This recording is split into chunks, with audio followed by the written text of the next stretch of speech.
The morning sun filtered through my kitchen window as I stood at the counter, mindlessly stirring my coffee and replaying yesterday's conversation with my best friend Sarah. Something had felt off about the way she kept checking her phone and deflecting my questions about our upcoming book club meeting. After 23 years of friendship, I could read Sarah Martinez like an open book, and yesterday she was definitely hiding something. You're about to hear an unbelievable true story, so please like and subscribe. Drop your location in the comments. My name is Catherine Lee.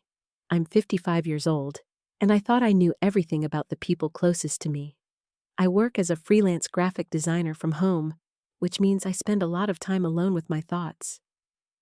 Maybe that's been part of the problem lately. My husband David has been gently suggesting I get out more, especially since our daughter moved across the country last year. I've been struggling with the empty nest phase, I'll admit that much, but I never thought it was serious enough for anyone to be genuinely worried about me. "Cat, you're burning a hole in that mug with your stare," David said as he walked into the kitchen, adjusting his tie. At 57, my husband still looked handsome in his work clothes, though his dark hair had more silver threads than I remembered from our wedding photos. "Everything okay?" "I think Sarah's planning something," I said, turning to face him. "She's been acting strange all week. Secretive phone calls, changing the subject when I ask about book club, and yesterday she practically jumped out of her skin when I showed up at her house unannounced." David poured himself coffee and leaned against the counter, studying my face with those gentle brown eyes that had seen me through 31 years of marriage. "What kind of something?" "I don't know yet, but it involves other people. I heard her whispering to someone on the phone about making a list, and everyone needs to be there on Saturday. When I asked her about it, she claimed she was planning her daughter's baby shower, but Maria isn't even pregnant." "Maybe you misheard," David suggested, though his expression showed he was taking my concerns seriously. "Sarah's been a good friend to you, especially during this rough patch you've been going through." "What rough patch?" I asked, feeling defensive. "I'm fine." David set down his mug and walked over to me, placing his hands gently on my shoulders. "Honey, you've been having trouble sleeping. You barely leave the house except for groceries, and last week you cried for an hour because you couldn't figure out how to update your design software. That's not like you." I wanted to argue, but deep down I knew he was right. Since our daughter Emma moved to Seattle for her new job, I'd been feeling lost, like a ship without an anchor. The house felt too quiet, too empty, and some days I struggled to find motivation for even simple tasks. But I was handling it in my own way. I didn't need anyone orchestrating some kind of intervention behind my back. "I should call Emma," I said, pulling out my phone. "Maybe she knows what Sarah's up to." When Emma answered on the third ring, her voice carried that familiar warmth that always made me feel better. At 28, our daughter had inherited David's practical nature and my stubborn streak, making her both incredibly capable and occasionally frustrating to deal with.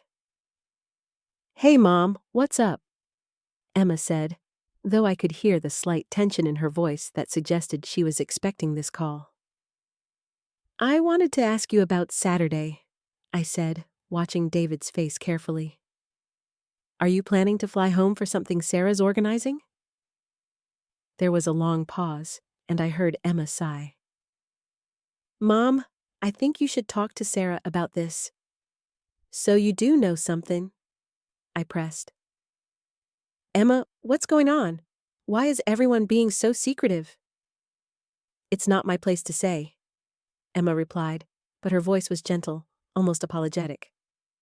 "I will tell you that everyone who cares about you has been talking, and we're all just worried.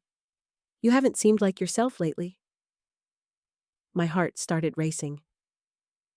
Everyone who cares about me? Who else is involved in this? "Mom, please don't get upset. Just talk to Sarah, okay?" "She's trying to help." After Emma hung up, I felt a mixture of betrayal and panic rising in my chest. David was watching me with concern, and I could tell from his expression that he knew more than he was letting on. "You know what this is about, don't you?" I asked him directly. He ran a hand through his hair, a gesture I recognized as his tell when he was about to admit something difficult. "Sarah called me last week. She's worried about you, Kat. We all are." "We all?" I repeated, my voice rising slightly. "How many people are we talking about here?" Before David could answer, my phone buzzed with a text from my neighbor and close friend, Janet Williams. "Can we talk today? It's important." Janet had been our neighbor for 15 years, ever since she and her late husband moved into the house next door. After he passed away 3 years ago, we'd grown closer, bonding over our shared experiences of major life changes. She was one of the few people I trusted completely, which made her involvement in whatever this was even more confusing. I showed David the text, and he nodded grimly. "Janet's been concerned too. She mentioned that you haven't been tending your garden like you usually do, and she's noticed you've been keeping your curtains closed during the day." "So everyone's been watching me and taking notes?" I asked, feeling a surge of anger mixed with embarrassment. "What is this? Some kind of surveillance operation?" "It's not like that," David said firmly. "People who love you have noticed changes in your behavior, and they're trying to figure out how to help. Sarah thought maybe if everyone got together and talked to you about what they've observed, it might help you see that you're struggling more than you realize." The pieces were starting to fall into place, and I felt a cold knot forming in my stomach. "Sarah's organizing an intervention. She's getting everyone together to tell me all the ways I'm falling apart." David didn't deny it, which was confirmation enough. "She thinks professional help might be beneficial. We all do." I stared at him, feeling like the ground was shifting beneath my feet. The people I trusted most in the world had been meeting behind my back, discussing my mental state, making lists of my failures and shortcomings. The thought of sitting in a room while they took turns explaining why I needed therapy felt humiliating beyond words. "When?" I asked quietly. "Saturday afternoon. Sarah was going to invite you over for what you'd think was a normal get-together." I walked to the window and looked out at Janet's house, wondering how long this had been in the works. How many conversations had happened without my knowledge? How many worried glances had been exchanged when they thought I wasn't looking? The trap I'd missed finally sprang shut. I couldn't shake the feeling that something else was going on. David's explanation felt incomplete, like he was holding back crucial details. The way he avoided eye contact when he mentioned Saturday, the slight hesitation before he confirmed the intervention, it all suggested there were layers to the situation I hadn't uncovered yet. "David," I said, turning back from the window, "what aren't you telling me?" He ran his hand through his hair again, a gesture I'd seen countless times when we were kids, and he'd gotten caught in some mischief. "What do you mean?" "You're doing that thing where you can't look at me directly. You've done it since we were 12. So what's really going on here?" Before he could answer, I heard Janet's voice calling from outside. "Kat, are you home? I saw David's car." David and I exchanged glances. "Should I let her in?" I asked. "Might as well. She knows I'm here to talk to you anyway." I opened the front door to find Janet standing on my porch, looking more nervous than I'd ever seen her. She was clutching her phone and had that same guilty expression David had been wearing. "Oh, good," she said, though her tone suggested it was anything but good. "David, I'm glad you're here. We need to talk." The three of us settled in my living room, and I noticed how Janet and David kept glancing at each other like they were having some kind of silent conversation. The tension was thick enough to cut with a knife. "All right, I said, crossing my arms. Both of you clearly know something I don't. Janet, David told me you've been part of Sarah's intervention planning. Is that why you're here? Janet's face crumpled slightly. Kat, I need to tell you something, and I'm afraid you're going to be very upset with me. My stomach dropped. More upset than finding out my friends and family have been secretly meeting to discuss my mental health? Yes, Janet said quietly. Much more upset. David leaned forward. Janet, maybe we should wait for Sarah to get here. Sarah's coming here? I asked, feeling ambushed. When? She should be here any minute, Janet admitted. I texted her after you called David this morning. We agreed it was time to tell you everything. As if summoned by our conversation, I heard a car door slam in my driveway. Through the window, I could see Sarah walking quickly toward my front door, her expression grim and determined. This is unbelievable, I muttered, going to let her in. You've all been coordinating behind my back. Sarah stepped inside, took one look at David and Janet's faces, and immediately knew the situation had escalated beyond their original plan.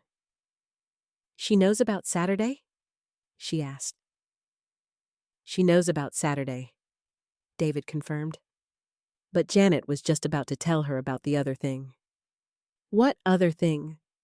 I demanded, looking between the three of them. What could possibly be worse than secretly planning an intervention? Sarah closed her eyes and took a deep breath. Kat, sit down. Please. I don't want to sit down. I want to know what's going on. Janet stood up abruptly. The intervention isn't just about us being worried about you, Kat.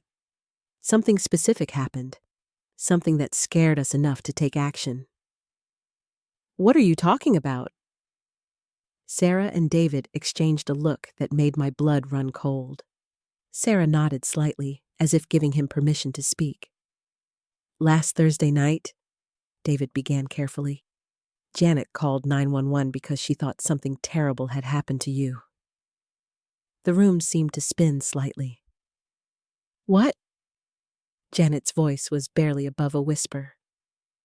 I heard you screaming, Kat. Screaming like someone was being murdered. It went on for almost 10 minutes. I stared at her, my mind racing. Thursday night. I tried to remember Thursday night, but it felt fuzzy, like trying to recall a dream. I called the police, Janet continued, tears starting to form in her eyes. I was terrified someone had broken into your house. When they got here and knocked, you answered the door like nothing had happened. You seemed confused about why they were here. Sarah picked up the story. The officers called me because I'm your emergency contact. They said you appeared disoriented and couldn't explain the screaming. You told them you'd just been watching a movie, but Janet said there was no TV noise, no sounds of a movie. Just you screaming. I felt like I was falling through space. I don't remember any of this. That's what scares us most, David said gently. You have no memory of an incident that was traumatic enough to make Janet think someone was being killed in your house. The three of them were watching me carefully, waiting for my reaction. I could see the fear in their eyes, the genuine concern that had driven them to take such drastic measures. But as I tried harder to remember Thursday night, fragments began to surface. Not memories exactly, but impressions. A sense of overwhelming panic, the feeling of being trapped, and something else, something darker that I couldn't quite grasp. There's more, isn't there? I asked, though I wasn't sure I wanted to hear the answer. Sarah nodded slowly. Kat, this wasn't the first time? The silence that followed Sarah's words felt like a physical weight pressing down on the room. I could hear the old grandfather clock in the hallway ticking, each second stretching into eternity as I processed what she'd just said. Not the first time, I repeated slowly, my voice sounding foreign to my own ears. The leather couch beneath me suddenly felt too soft, like I might sink right through it and disappear entirely. Janet was wringing her hands so tightly her knuckles had gone white. She kept glancing toward the thin wall that separated our apartments, as if she could see through it to relive whatever she'd witnessed. "Kat, I've been hearing things for weeks. I didn't know what to do. I kept telling myself it was nothing, that maybe you were just having bad dreams." "What kind of things?"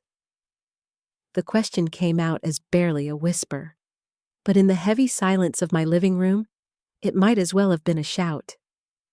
David leaned forward in the armchair, his elbows on his knees, hands clasped together. The afternoon light filtering through my blinds cast strange shadows across his face, making his expression difficult to read. "Janet called Sarah 3 weeks ago. That's when we first started talking about this." Sarah nodded, her fingers still absently stroking the worn fabric of my couch arm. "She was so upset, Kat. She said she'd been losing sleep because of sounds coming from your place. Crying that would go on for hours. Talking to yourself, sometimes shouting. And then there was the night she heard furniture being moved around at 3 a.m. I felt a chill run down my spine despite the warmth of the room. The familiar space around me suddenly felt alien, as if I was seeing my own living room through someone else's eyes. The coffee table was positioned oddly, now that I really looked at it, pushed at an angle that didn't make sense for the room's layout. "I move furniture sometimes when I can't sleep," I said, grasping for any normal explanation. "Lots of people rearrange things when they're restless." "At 3 a.m? Janet's voice was gentle but persistent. "Kat, it sounded like you were dragging your dresser across the bedroom floor over and over again. The same scraping sound, back and forth, for almost an hour." The fragments I'd been trying to grasp earlier seemed to shift just out of reach, like trying to remember a word that's on the tip of your tongue.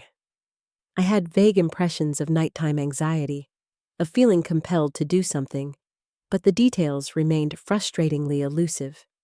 David cleared his throat softly. "There was also the morning Sarah came by to check on you, and you answered the door in the same clothes you'd worn the day before. You seemed surprised that it was morning." "That was last Tuesday," Sarah added, her voice thick with worry. "You kept asking me what day it was, and when I told you, you got this look on your face like you'd lost time. You said you remembered it being Sunday, but it was already Tuesday afternoon." The room felt like it was slowly rotating around me. I gripped the edge of the couch cushion, needing something solid to anchor myself. "I've been having trouble sleeping lately. Sometimes when you don't sleep well, the days can blur together." "Kat." Janet's voice was so soft I had to strain to hear it. "Yesterday morning, I saw you leave for work wearing 2 different shoes. When you came home that evening, you were wearing the same 2 different shoes." "That means you went through an entire day without noticing." I looked down at my feet instinctively, relieved to see a matching pair of sneakers. But as I stared at them, I couldn't actually remember putting them on today. The simple act of getting dressed this morning felt like trying to recall something that had happened to someone else. Sarah shifted beside me, and I could feel her studying my face. "We're not trying to attack you or make you feel bad. We're scared because you're disappearing, even when you're right here with us." The word disappearing hit me with unexpected force. It was exactly how I'd been feeling lately, like I was becoming less solid, less present in my own life. But hearing it spoken out loud by someone else made it real in a way that terrified me. "The intervention," I said, changing the subject because I couldn't process anymore right now. "You said other people were supposed to be here. Who else knows about this?" David and Sarah exchanged another one of those loaded glances, and I felt my stomach drop. "Kat," Sarah said carefully, "we need to tell you about the phone calls you've been making." "Phone calls?" The question came out as barely a whisper. I could feel the blood draining from my face as fragments of memory flickered at the edges of my consciousness. Holding my phone in the dark, the cool glass against my ear, voices that seemed both familiar and impossibly distant. David leaned forward, his expression gentle but serious. "Kat, you called me at 3 a.m. last Thursday. You were crying and asking me to come pick you up from the grocery store parking lot. When I got there, you were sitting in your car in your pajamas, and you couldn't remember driving there." The memory surfaced like something rising from deep water, slow, distorted, but undeniably real. I remembered the fluorescent lights of the parking lot, how they made everything look sickly and unreal. I remembered the feeling of my bare feet against the car's pedals and the shock of realizing I had no shoes. "But that's not all," Sarah said, her voice strained. "You called Janet at work on Monday, completely panicked, saying you couldn't find your keys and were going to be late for everything. When she asked what you were going to be late for, you couldn't tell her. You just kept repeating that you were going to be late." Janet nodded, her hands clasped tightly in her lap. "I offered to come over and help you look for them, but you hung up on me mid-sentence. When I called back, you answered like nothing had happened and asked why I was calling." I wanted to deny it, to tell them they were wrong or confused, but the memories were there now, fuzzy and dreamlike, but real. It was like discovering that someone had been using your body while you were asleep, making choices and having conversations that you could only half remember. "The scariest one was yesterday," David continued, and I could hear the worry that had been building in his voice. "You called me from what sounded like a restaurant or cafe, whispering that you thought someone was following you. You described this man in detail, what he was wearing, how he kept looking at you. I was getting ready to call the police when you suddenly started laughing and said, 'Never mind, it was just your reflection in the window.' The shame that washed over me was so intense I had to close my eyes. I could picture myself in that moment, paranoid and frightened, creating threats that didn't exist. The worst part was that I could remember the fear feeling completely real, completely justified. "That's when we decided we had to do something," Sarah said quietly. "We've been talking to each other, comparing notes, trying to figure out when this all started and how bad it's gotten." "Behind my back." The words came out sharper than I intended, but I couldn't help it. The idea of them having secret conversations about my mental state, analyzing my behavior like I was a case study, made me feel exposed and betrayed. "Not behind your back," Janet said firmly. "We tried talking to you directly so many times. Every time one of us brought up our concerns, you'd change the subject or say you were just tired or stressed. You'd promise to get more sleep or take better care of yourself, but then something else would happen." I opened my eyes and looked around the room at their faces. David looked exhausted, like he'd been carrying a heavy weight for weeks. Janet's usual composure was cracked, revealing the worry she'd been hiding. Sarah looked like she might start crying again at any moment. "How long has this been going on?" I asked, though I wasn't sure I wanted to know the answer. "We think it started about 2 months ago," David said. "Remember when you missed my birthday dinner? You insisted it was the following week, even when I showed you the text messages we'd exchanged about it." That memory hit me like a physical blow. I'd been so certain that David was wrong about the date, so convinced that everyone else was confused. I'd argued with him about it, accused him of trying to make me feel guilty for something that wasn't my fault. "But it's gotten much worse in the last few weeks," Sarah added. "The phone calls, The lost time, the confusion about basic things. Yesterday, when you called me, you asked how my job interview went. Kat, I've been at the same job for 3 years. There was no interview. I stared at her, trying to access the memory of that conversation. But it felt like groping around in a dark room. I could remember talking to Sarah yesterday, could remember feeling concerned about something in her life, but the details were completely wrong. The people who were supposed to be here today, I said, returning to my earlier question because I needed to know how far this had spread. Who else were you planning to involve in this? The three of them exchanged looks again, and I could tell they were debating how much to tell me.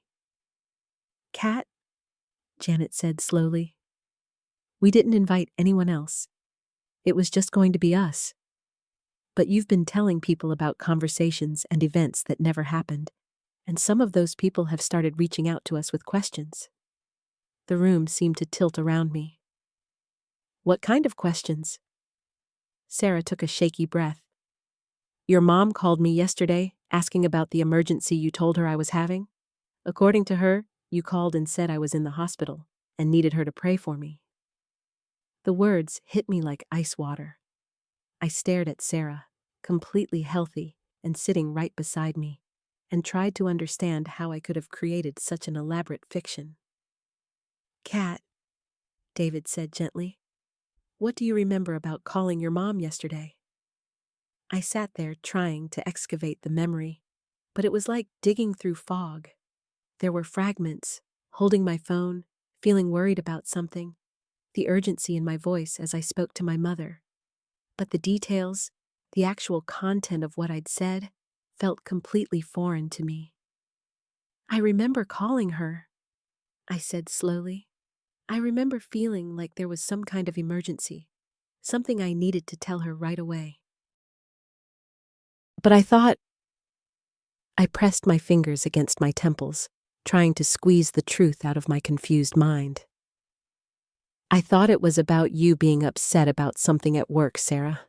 Not the hospital. Definitely not the hospital. Sarah's face had gone pale. Kat, what exactly do you think my job is? The question seemed simple enough, but as I opened my mouth to answer, I realized I couldn't. I had impressions, vague notions, but nothing concrete. It was like trying to describe a dream that was already fading. You work with people? I ventured, immediately feeling foolish. I'm a graphic designer, Sarah said softly. I work alone most of the time, from home. We've talked about how isolated I sometimes feel because I don't have coworkers to interact with. Remember? I didn't remember. Or rather, I remembered having conversations with Sarah about work, but they were shifting and changing even as I tried to focus on them, like looking at something underwater. This is what we mean, David said, and his voice was gentler than I'd ever heard it.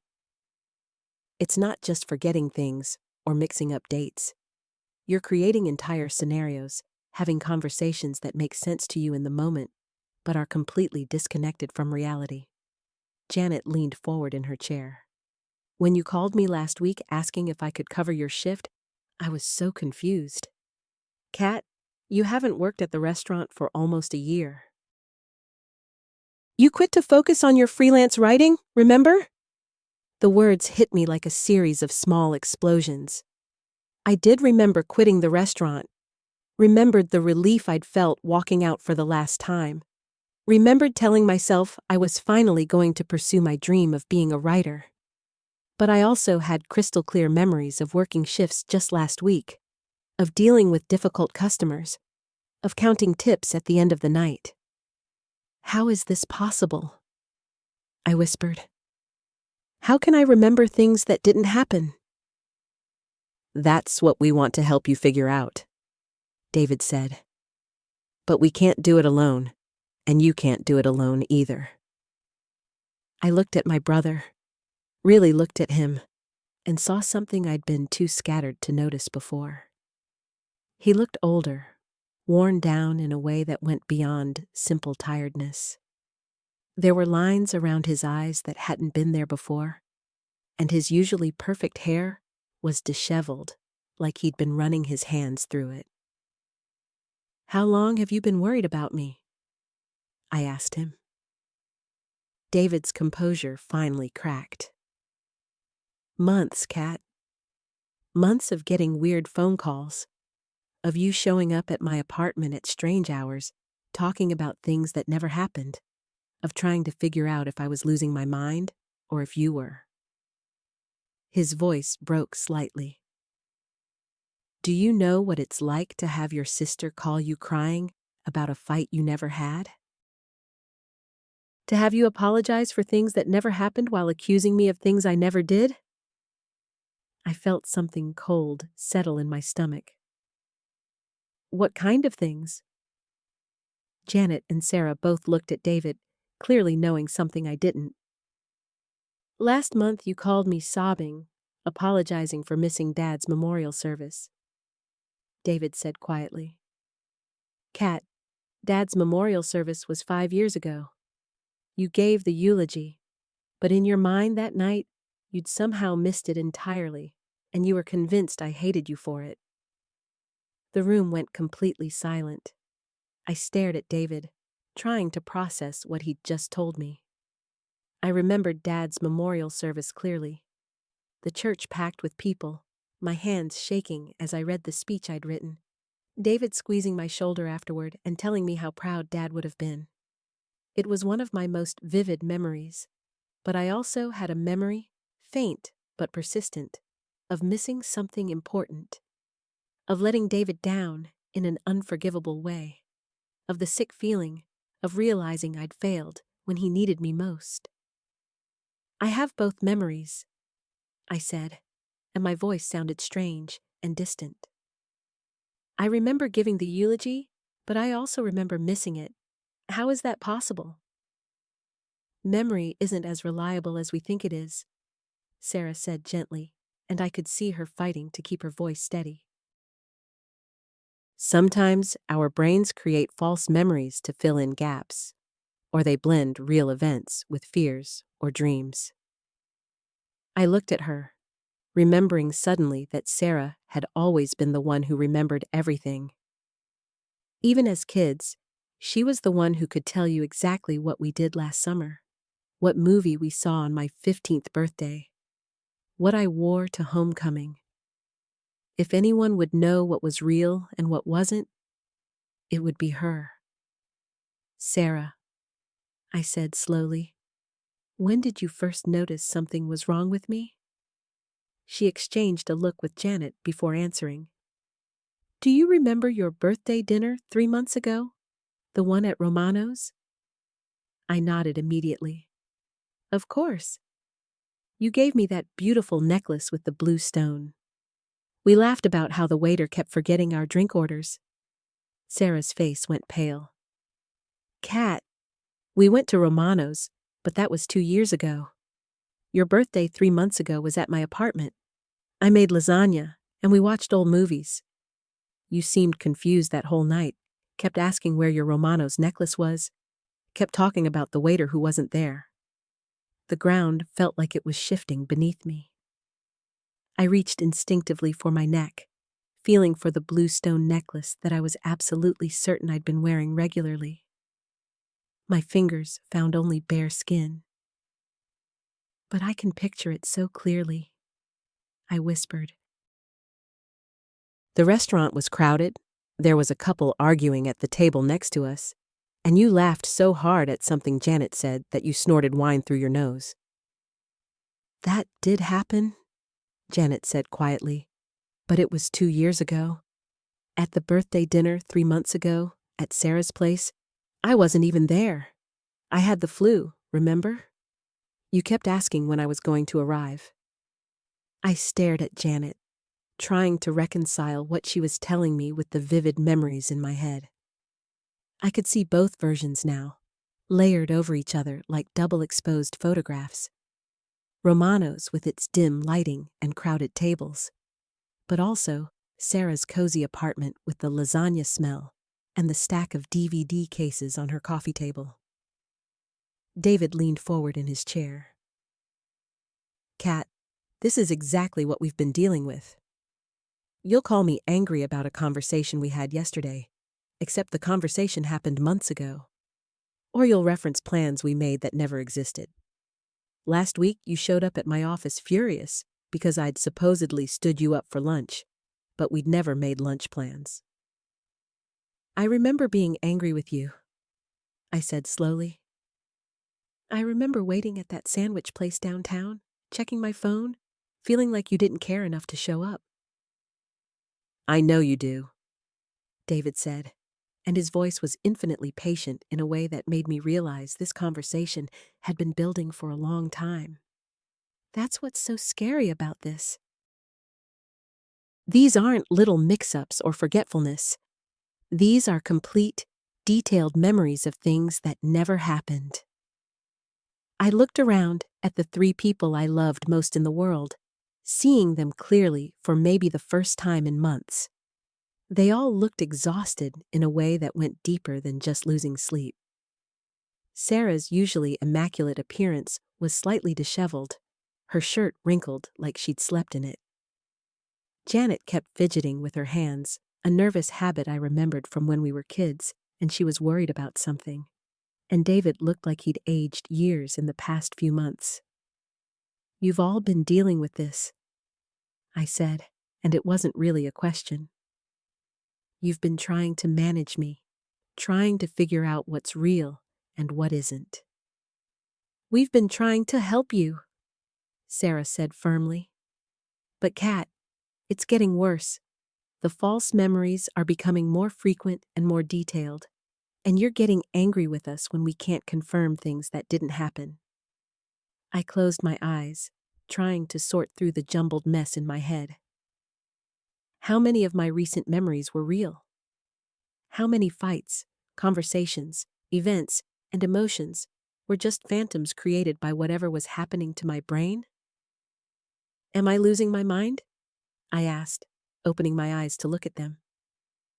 We don't know, David said honestly. But something is definitely happening, and it's something that needs professional help to figure out. Janet leaned forward. Kat, what's the last thing you're absolutely certain really happened? I started to answer immediately, then stopped. How could I be certain of anything now? Every memory felt real, felt solid, but apparently some of them were completely fabricated. I sat there in silence, trying to find one anchor point of absolute truth, and realizing with growing horror that I couldn't trust my own mind to tell me what was real. I don't know, I whispered. I don't know what's real anymore.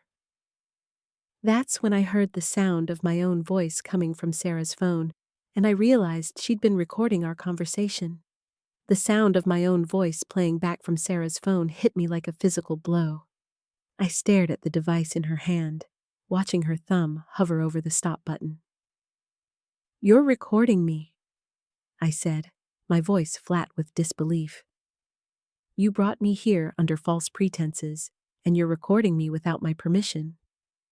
Kat, please, Sarah said, but she didn't deny it or put the phone away. We needed documentation. We needed proof of what's been happening, because you don't remember these conversations afterward. What do you mean I don't remember? But even as I asked, I felt a chill of recognition. There had been gaps lately, moments where I'd walk into a room and forget why I'd come, conversations that people referenced that felt hazy and distant. David shifted in his chair. 3 weeks ago, we had almost this exact conversation. You admitted the false memories. You agreed you needed help. You even let us help you research therapists. The next day, you called me angry because you said I'd been gossiping about your personal life to strangers. I would remember agreeing to see a therapist, I said, but my voice lacked conviction. That's the problem, Janet said gently. You don't remember. It's like your brain resets somehow, and then fills in the gaps with these elaborate false memories that usually involve us betraying or hurting you in some way. I looked around the coffee shop, suddenly hyper-aware of how exposed I felt. The familiar walls seemed different now, less welcoming. Even this conversation felt like it was happening underwater, like I was struggling to hold on to each word as it was spoken. "How long has this been going on?" I asked. "We think about 4 months," Sarah said, finally putting her phone face down on the table, but not turning off the recording. "Maybe longer, but that's when we started to really notice the pattern." 4 months, I repeated. 4 months of my life that I apparently couldn't trust. 4 months of false memories and forgotten conversations, and my 3 closest friends walking on eggshells around me. "The worst part," David said quietly, "is that you get so angry with us afterward. You've accused me of lying, Sarah of being jealous, Janet of trying to manipulate you. And you believe those accusations completely because in your mind, you have clear memories of us doing those things." I felt sick. "What kind of things do I think you've done?" Janet and Sarah exchanged a look that made my stomach drop further. "Maybe we shouldn't go into specifics right now," Janet said carefully. "No, I need to know. If I'm accusing you of things, I need to know what they are." Sarah took a deep breath. "Last week, you were convinced I had told your boss that you were having mental health issues, and that's why you didn't get the promotion. You had a complete memory of overhearing a phone conversation between us that never happened. And you called me crying 2 weeks ago because you remembered me telling you that your writing was garbage and you should give up." David added, "You could quote exactly what I supposedly said, down to the specific words." "But you'd never say that," I whispered. "Never," he confirmed. "But in your mind, I had, and you were devastated." The weight of it was crushing. Not only was I losing my grip on reality, but I was systematically destroying my relationships with the people I loved most, accusing them of cruelties they'd never committed. "I'm so sorry," I said, and started to cry. Not the dramatic sobbing of a breakdown, but the quiet, exhausted tears of someone who had just realized how lost they'd become. "We know you can't help it," Janet said, reaching across to squeeze my hand. "That's why we're here. That's why we keep trying." "But it's getting worse, isn't it?" I asked, though I already knew the answer from their faces. "Yes," Sarah said simply. "The false memories are becoming more detailed and more frequent, and the gaps in your real memory are getting longer." I wiped my eyes with my free hand, Janet still holding the other. "What did the therapist say when you researched them?" Another look passed between them, and I felt my heart sink further.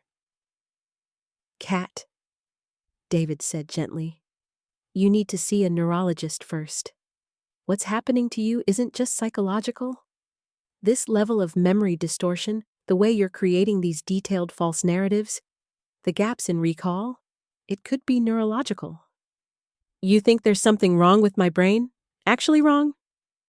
"We think you need proper medical evaluation," Sarah said firmly. "Whatever this is, it's not something you can just push through or manage on your own." The coffee shop suddenly felt too small, too warm. I needed air, needed space to think, but I was afraid to trust my own thoughts anymore. How could I make any decisions when I couldn't rely on my own memory? "I'm scared," I admitted. "We know," Janet said. "We're scared too. But we're going to figure this out," David added. "We're not giving up on you." I looked at Sarah's phone, still recording everything. "Is this so I'll remember later? The recording?"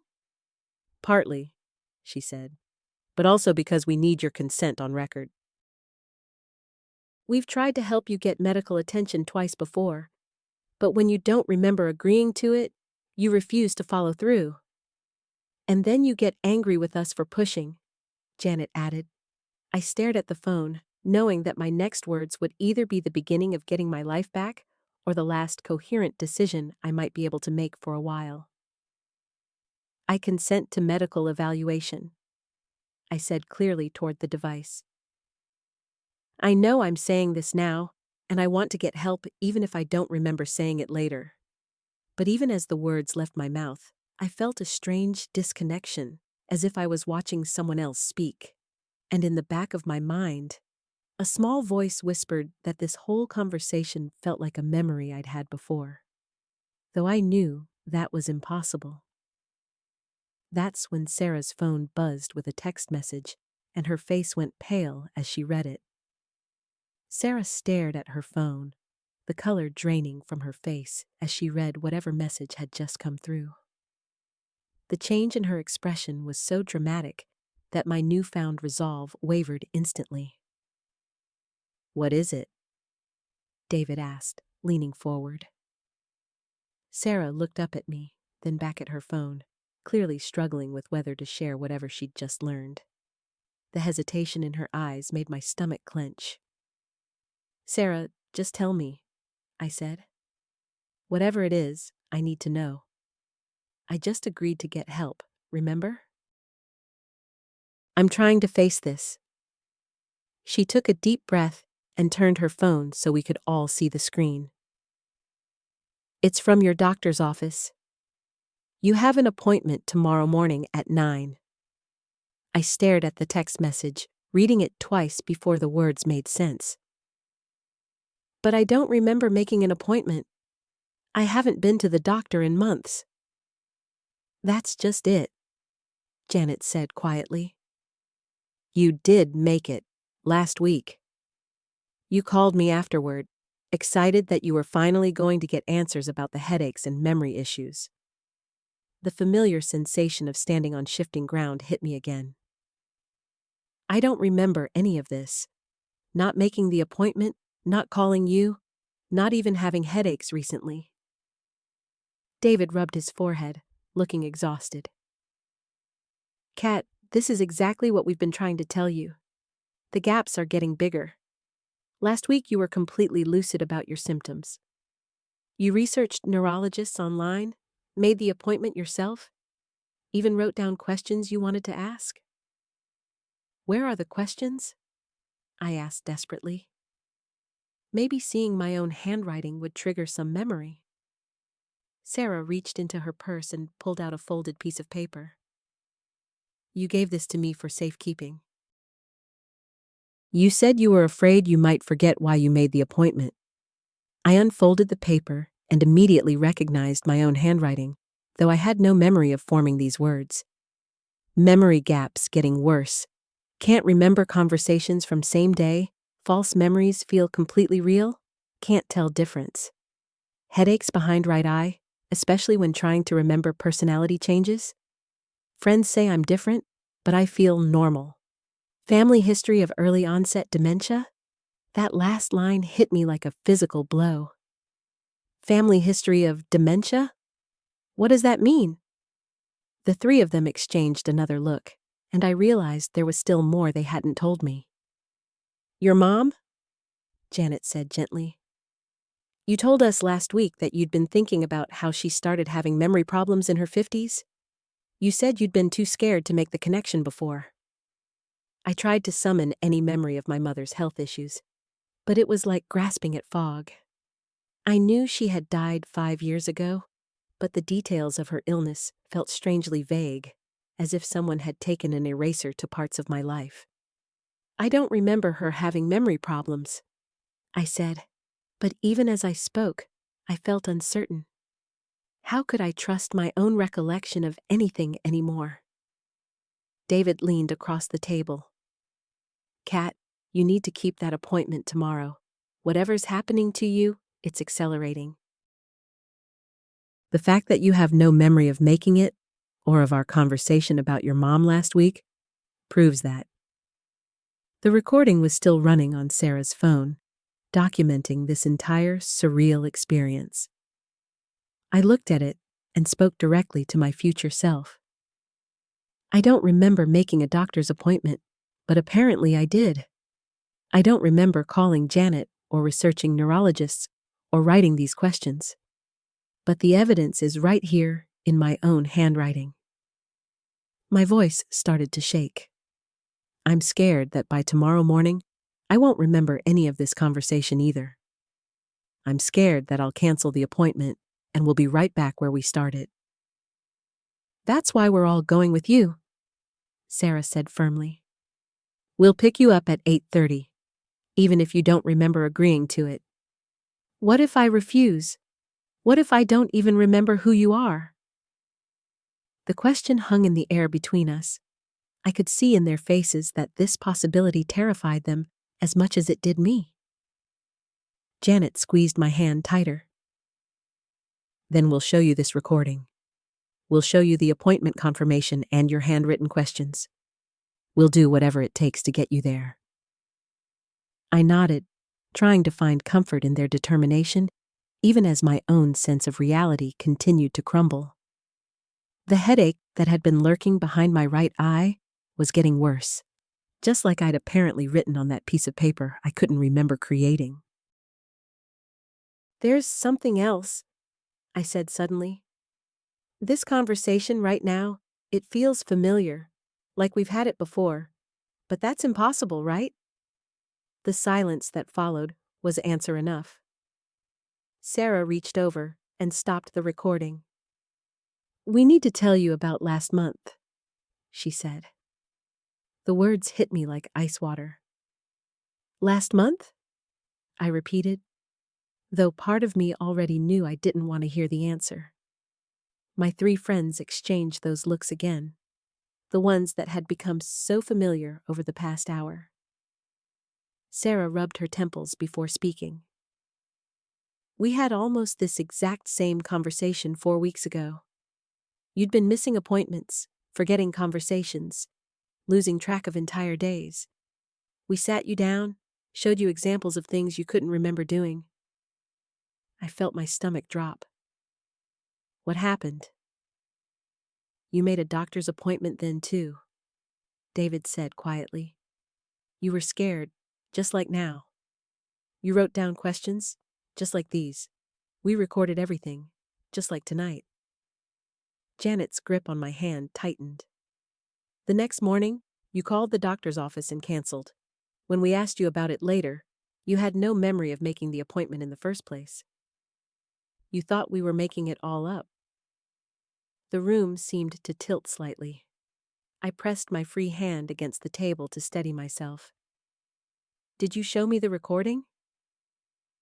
You watched it, Sarah said. You saw yourself agreeing to get help, heard yourself talking about being scared. But you insisted it wasn't real, that we'd somehow faked it, or that you'd been drunk or on medication. Was I? Drunk, I mean? Stone cold sober. Just like now. I tried to process this information, but it felt like trying to hold water in my hands. If what they were saying was true, then I was trapped in some kind of horrible cycle, forgetting that I was forgetting. The thought made my chest tight with panic. How many times has this happened? I asked, though I wasn't sure I wanted to know. The silence stretched on too long. Sarah? I said, my voice sharper. How many times? She looked at David and Janet before answering. This is the third intervention. The headache behind my right eye flared into something sharper, more insistent. I could feel my pulse in my temples. 3 times. I had been through this terrifying realization 3 separate times, and each time I had forgotten it completely. The first time was in September, David said. You'd started calling me at work, asking the same questions over and over. You'd forget we'd talked and call back an hour later with identical concerns about things that had already been resolved. October was when you missed your nephew's birthday party, Janet added. You'd promised to bring the cake, but when your sister called asking where you were, you had no memory of the conversation where you'd offered to handle dessert. My sister. I tried to picture her face, remember her voice, but everything felt frustratingly vague. I knew I had a sister, knew she had children, but the details kept slipping away from me like smoke. What did she say when I didn't show up? Janet hesitated. She was worried. She said you'd been acting strange for months, forgetting family plans, repeating stories from your childhood as if you were telling them for the first time. She wanted to call you, David said, but we convinced her to let us handle it first. We thought maybe it was stress from work, or grief over your mom, something temporary.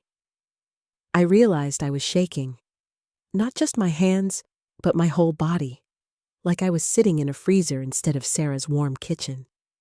The idea that my own sister had noticed these changes, that my problems had been visible to my family for months, made everything feel more real and more terrifying. Does she know about tonight? No, Sarah said. We wanted to see if you'd actually follow through with the appointment first. If you get help, we can explain everything to her afterward. And if I don't remember tomorrow? If I cancel again? The question hung in the air between us. I could see the exhaustion in their faces, the weight of having watched me disappear piece by piece over the past several months. They'd been carrying this burden, trying to save me from something I couldn't even see happening. David leaned forward. Then we call your sister. We can't keep protecting you from the consequences if you won't protect yourself. The finality in his voice scared me more than anything else that had happened tonight. These people had been my safety net, catching me every time I fell without even knowing I was falling. But I could see they were reaching their limit. I want to remember this tomorrow, I said, surprised by how small my voice sounded. I want to go to that appointment and get answers. But what if my brain won't let me? Sarah picked up her phone and started the recording again. Then we make it impossible for you to forget. She turned the screen toward me. Kat, it's 9:47 p.m. on November 15th. This is the third time we've had this conversation. Tomorrow morning at 10 a.m., you have an appointment with Dr. Martinez at the Neurological Center downtown. David is going to pick you up at 8:30. If you're watching this recording and don't remember making this plan, it's because your memory problems are getting worse, not better. I looked directly into the camera. Future me, please don't cancel this appointment.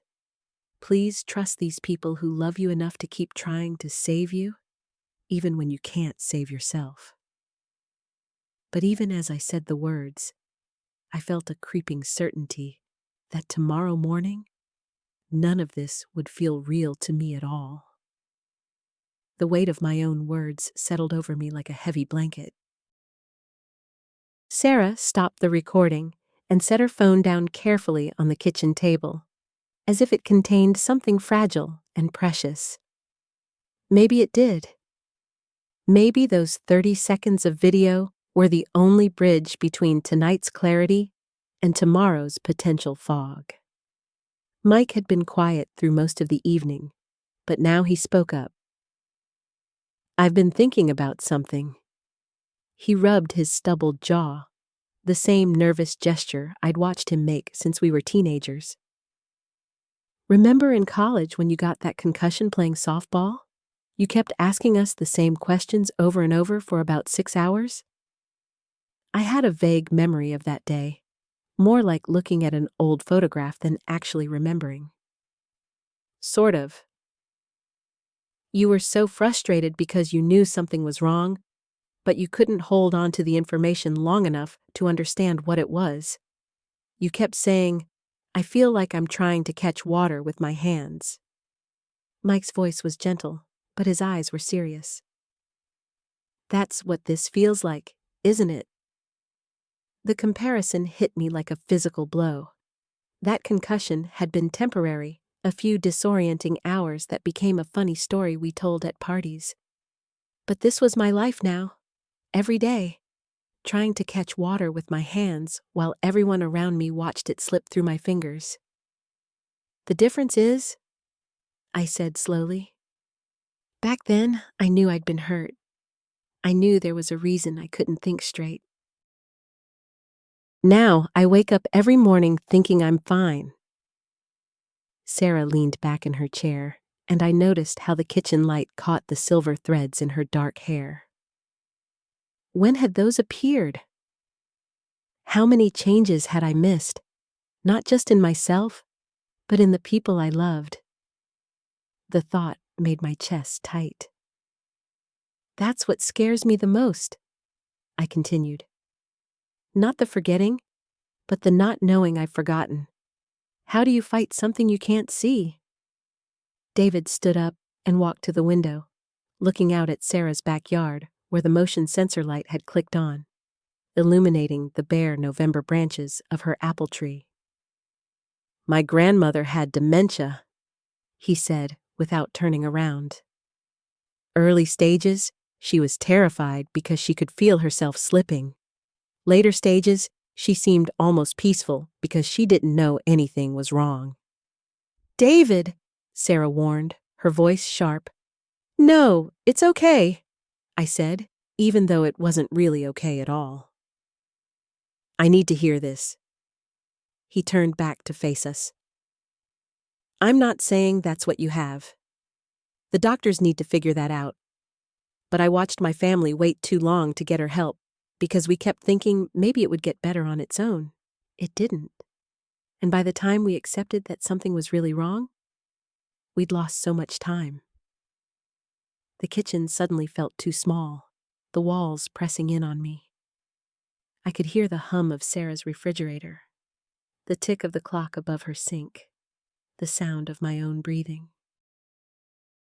Normal sounds in a normal room where we were discussing something that felt anything but normal. "What if the appointment confirms our worst fears?" I asked. "What if it's something terrible and progressive, and there's nothing anyone can do about it?" Mike reached across the table and took my hand. His fingers were warm and steady, an anchor in the storm of my spiraling thoughts. "Then at least you'll know.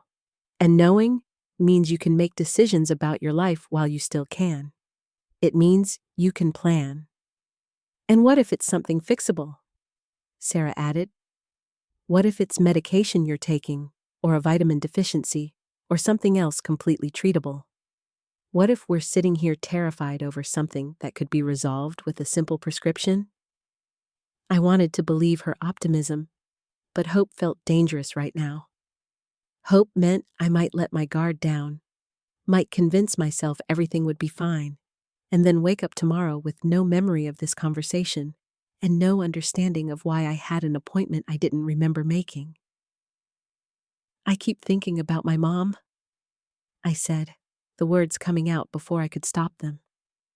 "She died so suddenly, remember? Heart attack in her sleep. Sometimes I thought that was the worst thing that could happen, not getting to say goodbye. But maybe there are worse things." The silence that followed felt different from the earlier ones. This wasn't the loaded quiet of unspoken truths, but something softer, sadder. Sarah got up and put the kettle on, the whistle of escaping steam and the click of the gas burner somehow comforting. "Your mom loved you," she said simply. "She would want you to fight for yourself." I knew she was right, but knowing and feeling were two different things. My mom had been the person I called when I was scared, when I needed someone to tell me everything would be okay. Without her, I felt unmoored, like a boat that had lost its anchor and was drifting further and further from shore. "I'm scared," I admitted, and saying it out loud made it real in a way that thinking it hadn't. "I'm so scared that tomorrow I'll wake up and none of this will matter to me. That I'll cancel the appointment and go on pretending everything is fine for another few months until you all have to stage another intervention." David sat back down, and the four of us formed a tight circle around Sarah's small kitchen table. "That's why we're going to be relentless," he said. "Phone calls, text messages, showing up at your apartment if we have to. We're not giving up on you, even if you give up on yourself." The kettle began to whistle, and Sarah got up to make tea. The familiar ritual of cups and saucers, sugar and milk, felt like a small return to normalcy. She set a steaming mug in front of me, chamomile, and the scent reminded me of being sick as a child and my mother bringing me tea in bed. "There's something else," Mike said, pulling out his phone. "I've been doing some research." He scrolled through what looked like medical websites. "Memory problems like yours can be caused by dozens of different things. Some serious, some not. But the common thread in all the success stories I read was early intervention. People who got help quickly had better outcomes." I wrapped my hands around the warm mug, grateful for something solid to hold on to. "You've been researching this?" "For weeks," he admitted. "Ever since that day you forgot we were supposed to meet for lunch, and I found you at home, confused about why I was calling you." Another forgotten moment, another gap in my memory that had been filled by other people's worry. How many times had this happened? How many small emergencies had my friends handled without me even knowing I'd caused them? "I want to go to the appointment," I said, and this time my voice was stronger. "I want to find out what's wrong, and I want to fix it if I can. But I need you all to promise me something." They waited. If I try to back out tomorrow, if I get scared or confused or convinced that I'm fine, don't let me. Don't let politeness or worry about my feelings stop you from making sure I get help. Sarah reached across the table and squeezed my free hand. "We promise. Even if I get angry with you, even if I say terrible things or accuse you of overreacting, even if I threaten to end our friendships." "Especially then," David said firmly. The clock above Sarah's sink chimed 10 times, and I realized we'd been sitting in her kitchen for over 2 hours. 2 hours where I'd been completely present, completely myself, remembering everything and thinking clearly. It felt like a gift, these moments of clarity surrounded by people who loved me enough to fight for me when I couldn't fight for myself. "I should probably head home," I said, though I didn't want to leave this warm circle of safety. "Get some sleep before tomorrow." "I'll drive you," Mike offered, but I shook my head. "I want to walk. I need some time to think, and the fresh air might help." They didn't look happy about it, but they understood. Sarah packed up the leftover cookies and made me promise to text when I got home safely. David wrote the appointment information on 3 different pieces of paper and made me put them in my purse, my coat pocket, and tape one to my bathroom mirror. At the door, we had an awkward moment where nobody seemed to know how to say goodbye. Finally, Sarah just hugged me hard and long, like she was trying to transfer some of her strength to me through sheer force of will. "See you tomorrow," she whispered in my ear, and I heard the fear she was trying to hide. "See you tomorrow," I promised, hoping it was a promise I'd be able to keep.